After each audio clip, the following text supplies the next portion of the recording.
I'm Joe Halco, Director of Community Relations for Northwestern Counseling and Support Services, and welcome to another episode of NCSS Here for You. Since 1958, Northwestern Counseling and Support Services has been providing access to high-quality services which promote healthy living and emotional well-being to the residents of Franklin and Grand Isle counties. Over the years, as the needs of the community have changed, so too have the programs and services that we make available to assist children, adolescents, adults, families, and seniors. We take our role in the community seriously and strive to provide a continuum of the highest quality services to meet the needs of individuals who at any point seek assistance. This month's episode is titled, The Value of Shared Living Providers. Shared living providers support individuals with disabilities by creating individualized care which serve to foster meaningful relationships, promote active community involvement, and encourage personal independence. By providing care, companionship, and support to people who need assistance with their daily lives, the results are an inclusive, person-first approach that empowers a person to make their own choices with the security of knowing help is there. To discuss the value that shared living providers bring to individuals with intellectual and developmental disabilities in greater detail, I'm pleased to introduce this month's guests. They are Amy Bronson, Program Manager for the Shared Living Program at NCSS, and Mikayla Maskell, Shared Living Provider.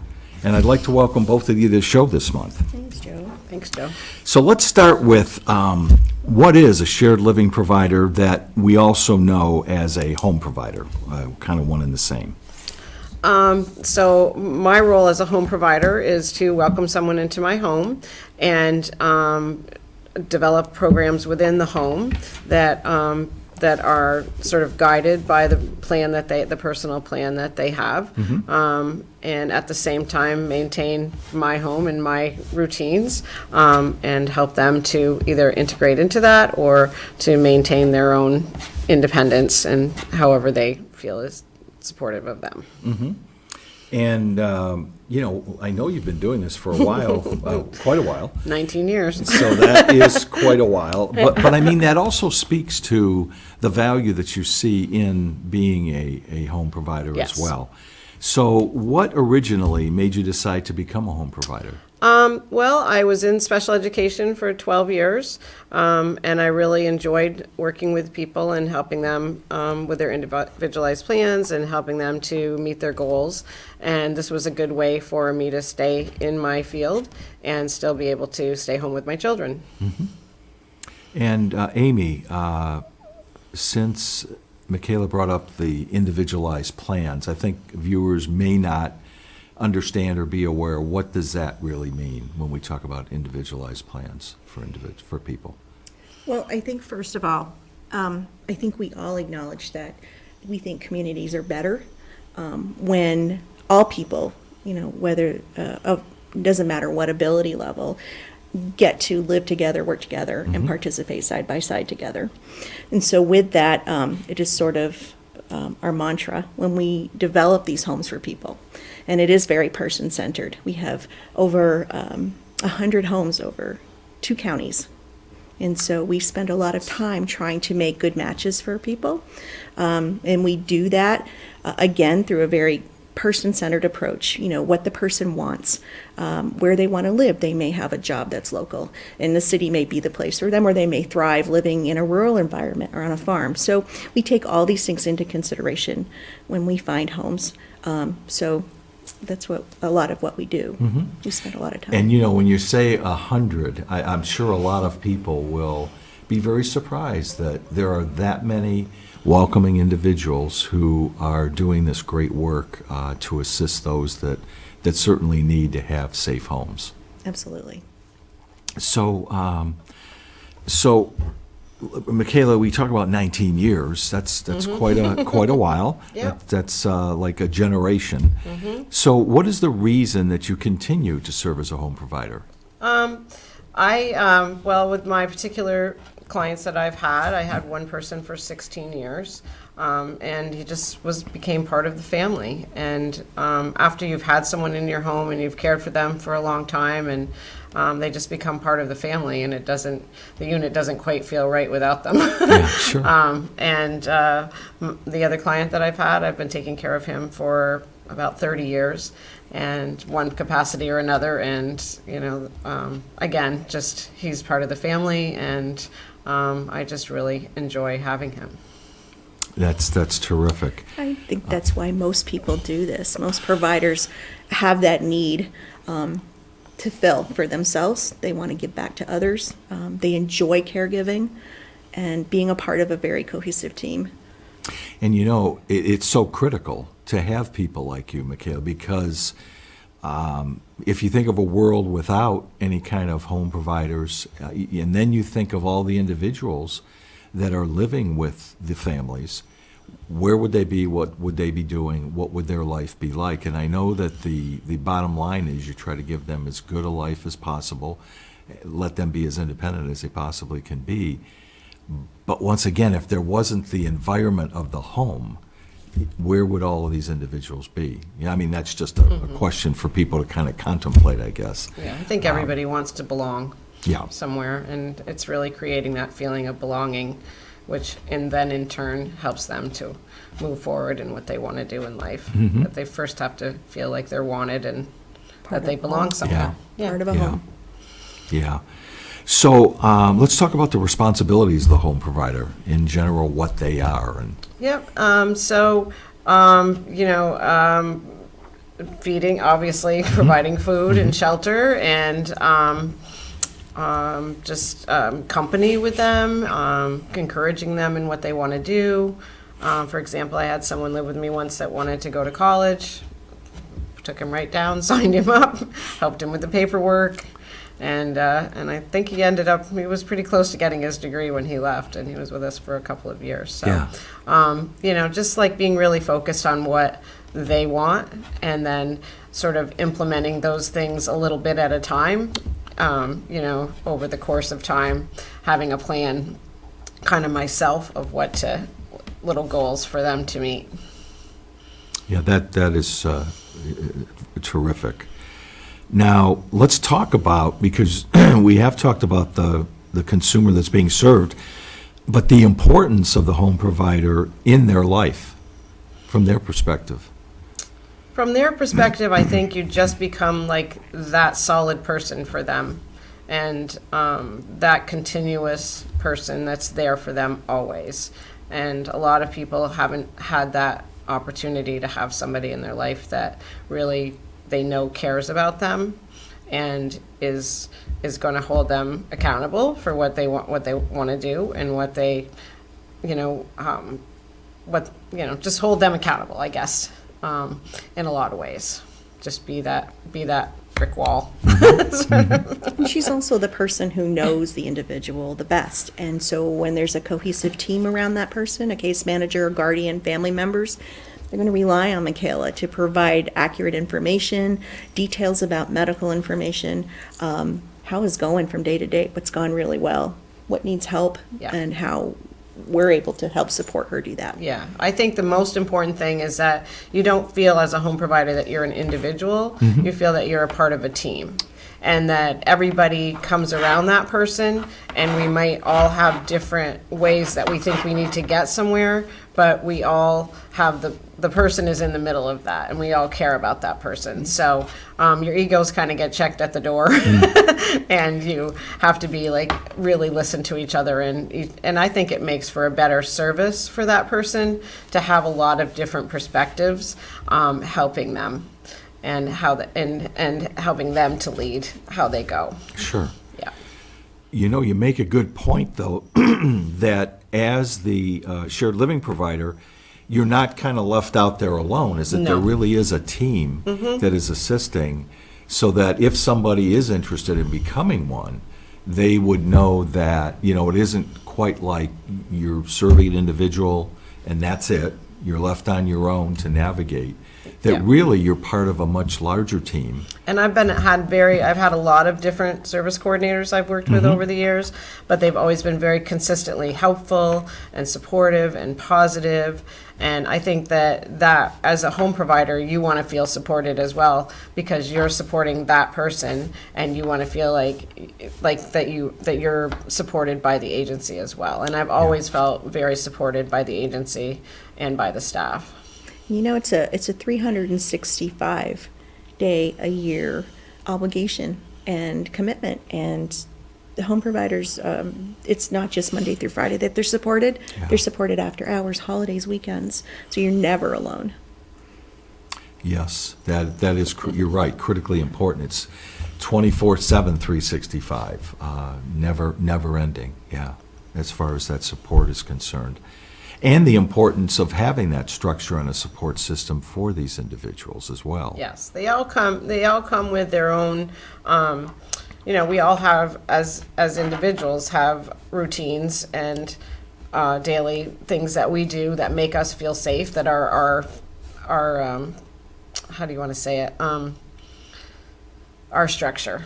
And when somebody comes to me, they may not be in the same structure I have in my house, but I would allow them to, if they're used to eating when they're hungry as opposed to sitting down to a meal, then they get to eat when they're hungry.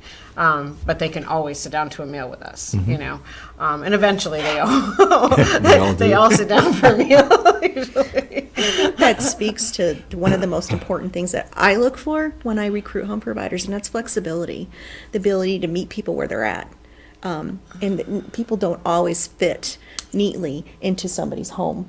Right. So the ability to bend and flex and meet them where they're at is hugely important. And really, a lot of the success that comes from that relationship is built on that. Now, if somebody's interested, what is involved in becoming a home provider? Well, it's a small county, and everybody knows everybody pretty much, and I've been doing this 25 years, so eventually the calls come to me. We do a lot of advertising for specific individuals that we're looking for in the paper, but a lot of it is word of mouth. And so calls will eventually come to me. Anything from human resources comes to me, and I will start the vetting process.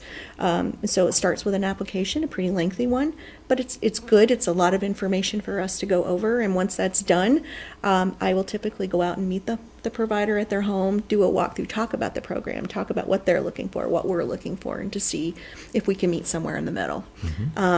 From there, a set of background screenings for everybody in the home over age 18.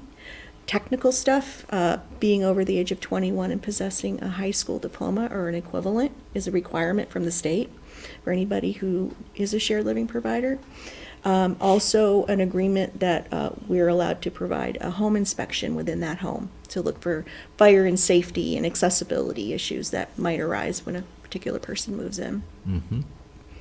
So that's...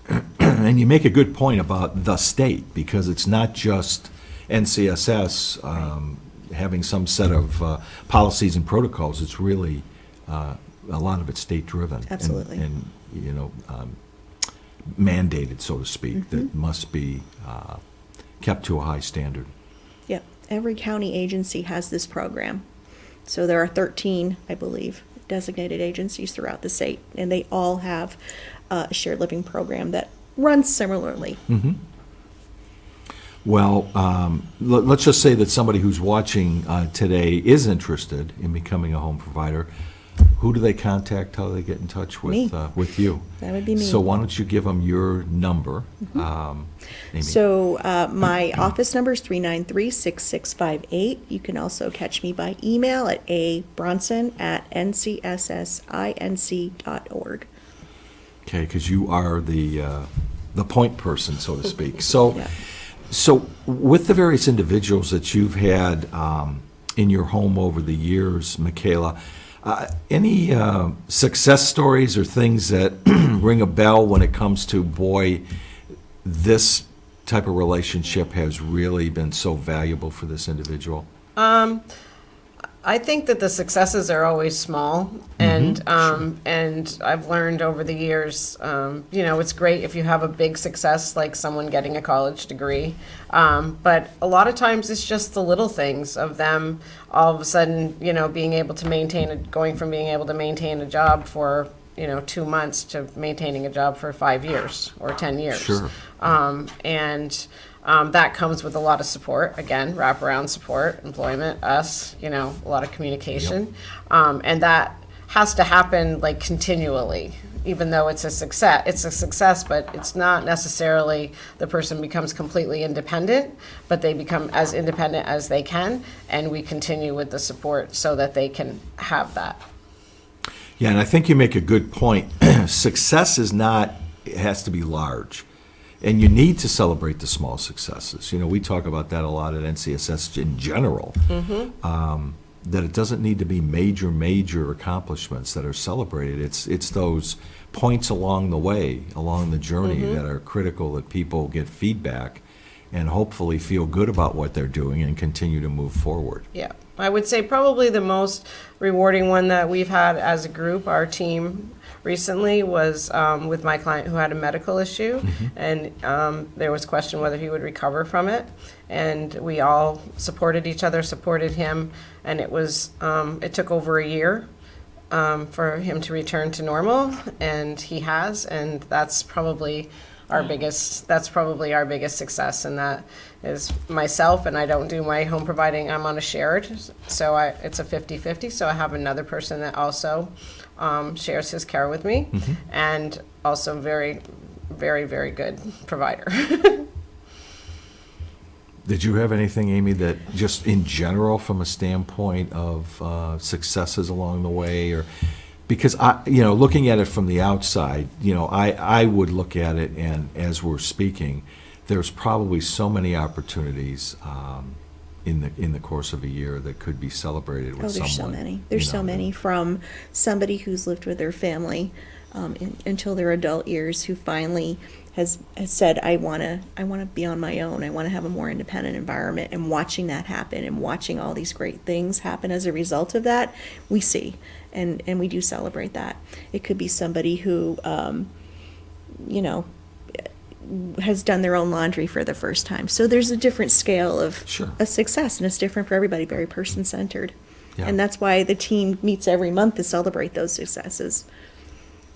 So there is a monthly meeting that The team will convene at the home. They'll come to see you and sit around, hopefully have some coffee. Yep, some coffee, little treats. I also like to invite my support staff to those meetings. So the support staff are the people that work with the client. Might take them out in the community, might do respite with them. But I like to include them as part of the team, because I think that helps us all to give the best care to that person, and it also makes them feel like they're not on the outside of the team, that we're all together, working together for this person. Well, looking at it too from the individual as being served situation is, I think with what you're saying, is one of the other great byproducts is the individual doesn't feel isolated, and there's a lot more socialization throughout the course of the month than perhaps they would encounter if, again, there were no home providers. Yeah.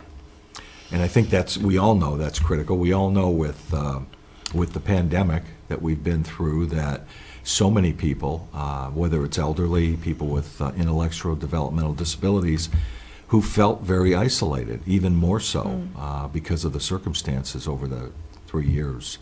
Yeah. So let's talk about, everything that you're trying to do is in a positive vein, but I'm sure that, there are some struggles from time to time that individuals face. And when the need occurs, and you talk about the team wrapping around with services and that type of thing, are there instances where you need to, on a kind of unscheduled basis, get the team together because you're really trying to, again, advance an Yes, I individual think who might... the good thing about our team is that when a crisis occurs, everybody's on board, and we can call on each other to come in. If somebody needs 24/7 support, then, I think the other thing about it being a home provider is you have to sort of open your doors wide open and be willing to welcome in anybody that needs to come in and help to support that person. My house has always been that way, just kind of we had a neighborhood where people walked in and out, we all walked in and out of each other's houses anyway. But I think that's also very important as a home provider to make sure that you understand that there's going to be times when other people might need to come in and you want them to feel comfortable. So Sure. I like to have people come in and out on a regular basis, know where the dishes are, know where the food is. So they can just come in and provide that care without having to go through everything every time somebody comes in. And I want people to feel comfortable in my home so that they feel comfortable caring for the person. Sure. I think it's also important to acknowledge that people need a break. And so you need time away, you need time to be with your family unit, and the person often needs time away as well. So we have respite that's available for every shared living provider. That's an amount of money that's set aside to pay somebody to take this person for overnights or weekends to give the family a break. And it's very welcomed by everybody, I believe. It's seen as a great getaway for the individual and time It to also expands their re-energize. social circle, especially in my case where Yeah. the same individuals were providing respite for several years at a time, and they got to become a part of another family as well as mine. And I think that that's important too, Yeah. to always trying to be widening their circle and giving them, as much exposure as possible to other people and other homes. And Amy, I'm really glad at this point you brought up the respite aspect, because I think for somebody who might be thinking about this as an opportunity, is they do need to know that the understanding is there that downtime is needed for both parties, and that is available, and it's understood, and I believe works pretty well, if I'm not mistaken. Absolutely does. Yep. And I think for people who are considering doing shared living, sometimes it's better to dip your toe in lightly. And so I always recommend to people, if there's a lot to learn and a lot of people to meet, so do some respite first. Get on a list.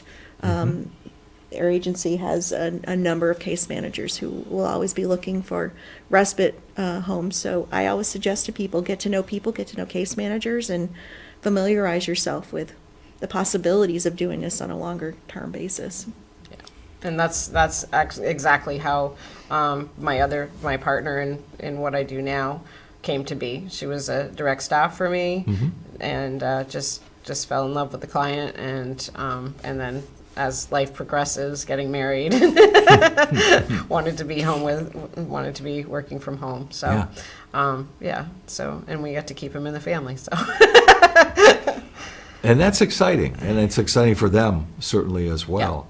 So Amy, from a respite standpoint, would people also contact you if they're interested in that, and you Yes. can navigate that and Absolutely. make sure that happens for Yep, them? I can. Because I think with what you're saying is, there's the home provider scenario, which is critically important, but there's also this respite care that also is as important. And I think you make a great point about it's an opportunity for somebody who might not be certain to kind of get immersed, see what they think, and then from there, they could be sitting here someday like Mikayla, 19 years later, saying, and then I became Often the home most provider. successful of scenarios is when you have somebody doing respite and that turns into a bigger picture for somebody, because now they know what they're doing and what they're in for. And the biggest, I don't know, sometimes a mistake for people is when they jump in too quickly and they didn't know.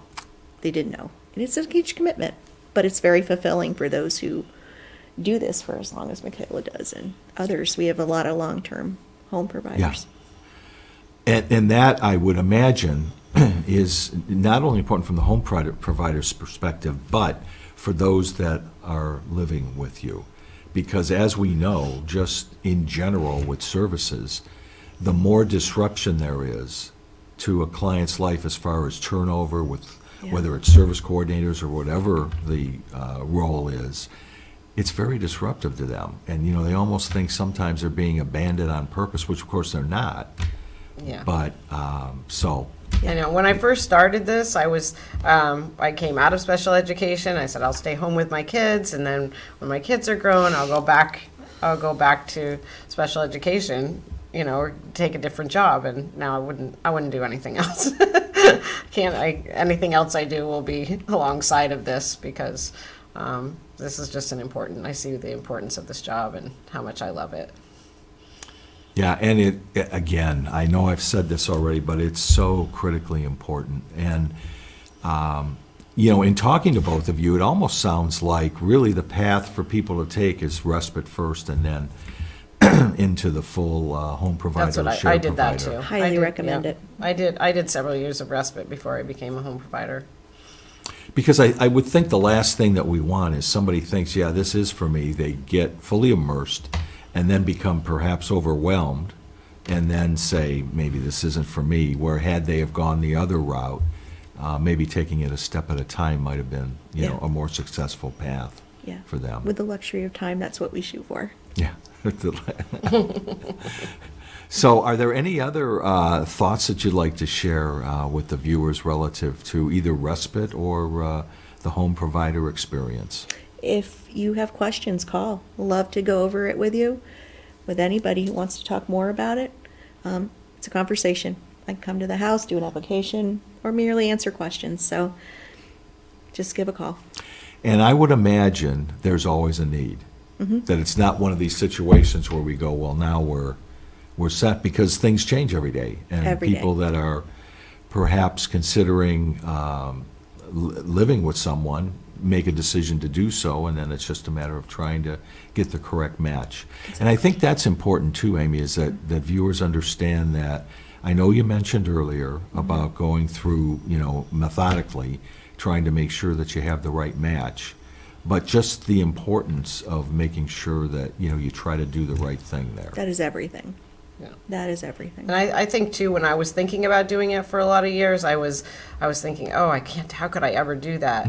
And I did have sort of in my mind thinking I was be doing it alone, and I didn't really see the importance of really being a cohesive team around someone. I've never really experienced that. And I think that that's been the most rewarding thing for me, is to just be a part of a team, and it's a team decision, when we make decisions, and it doesn't fall on the shoulders of any one person who feels like, oh, did I do the right thing? Yeah. It's just, it's our team decision. And I think that's, you feel supported enough to be able to do your job and do it well. And I think when you work in your home, you sometimes feel like, oh, I'm going to be isolated because I'm going to be by myself. But I think I can't tell you enough how it feels to just be a part of a team and know that you're not ever alone. You're like a phone call away from somebody advising you, helping you, coming over if they need to. And so I want people to understand that, really, that you're not alone in this, and you have a whole team of people that are just waiting to help you to do a good job. And I think that is a huge takeaway from what we're talking about today, that you are not alone, and that there is this system of, I call it wraparound services for the individual and for you, to ensure that there's success with each and every case. And as you said earlier, Amy, every situation is different. It's very individualized, because everybody is different. Right. And everybody's circumstance is so different. So it really does get down to this, I guess, call it matchmaking, to make sure that it works for both parties. Yes. So before we leave, I do want to say to Mikayla, and to the viewers, that Mikayla was NCSS's Community Partner of the Year Award recipient a couple of years ago, and that does not come without a lot of debate and internally. That So, was an honor for certainly the great work that you have done over the years, resulted in you receiving that award, and Thank we you. as an organization truly are appreciative of all the great things that you've done for individuals over the past 19 Thank you so much. years. That means a lot. She's one of the best. Really is. So with that, I want to thank my special guests, Mikayla Maskell and Amy Bronson, for being on the show today and sharing their insights on the important role that shared living providers play in the lives of individuals with intellectual and developmental disabilities. I also want to thank you, the viewer, for spending time with us again this month. You can learn more about NCSS and all of our programs and services by logging on to ncssinc.org. I'm Joe Halco, and I'll be back next month with another episode of NCSS Here for You.